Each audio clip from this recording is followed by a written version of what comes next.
Hello, everybody. Welcome to our mini series talks in our journey towards world peace. We are in quest of it and are trying to see if it's possible for all humanity to live in peace. The Bible tells us we, the human race, were one people. We spoke one language. Therefore, we were one family. Through strife, we developed disunity, and therefore, we are going to explore ancient civilizations to discover what lessons we can learn from them in terms of what made people disunited.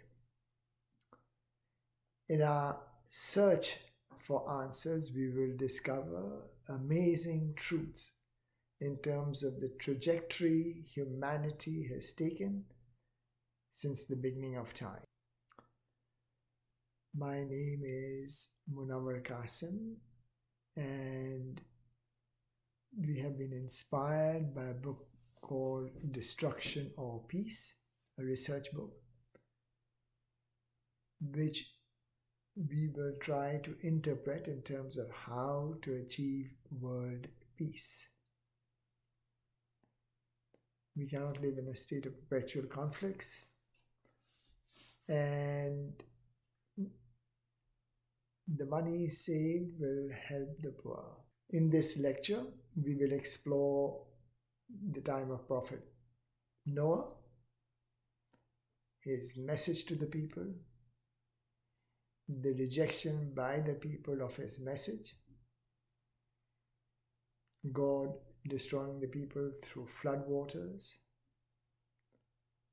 and we will also analyze, subsequent to the time of Noah, whether God has destroyed people, communities, because of the same reasons. And this exercise is necessary so we can collectively try to see if we can get world peace. If you look at the terrible warfares and the destruction and loss of lives that is taking place currently, we need to try to live a little bit more in peace and tranquility if possible, and I'm sure it is. God selected his choice, Prophet Noah, as his messenger to his people. Noah was a good human being. He was pious, he was righteous, he was faithful, he was obedient. And he put in a lot of effort on passing the message from God to his community. Instead of that, people chose to live a life of violence. They became evil. They did not worship God as the creator. And poor Noah spent a long period of time in the community, and people actually ridiculed him and did not accept his message. God then inspires Noah and tells him to build an ark, and the ark is built. And only the believers, a handful of believers that Noah had, were on board the ark. God then destroyed them in the flood.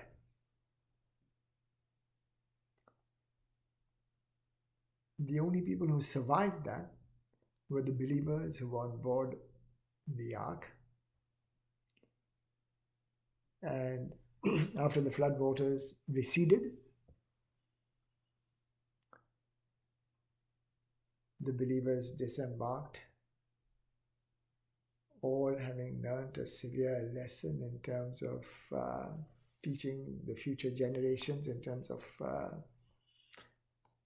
worshipping the Creator and obeying his directives. God then instructs Prophet Noah and blesses the people and tells them, go ahead and procreate and replenish the human population. We need to ask a couple of questions over here. Who is the God of Noah? What was Noah's message? Why the people rejected the message and started worshipping other deities? And what are the lessons we learn in terms of applying to our present society in terms of how we can walk with God? So, the very first thing that we need to do is to find out the God of Noah.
In our next episode, we will talk about Prophet Abraham, and we will also be talking about King Nimrod.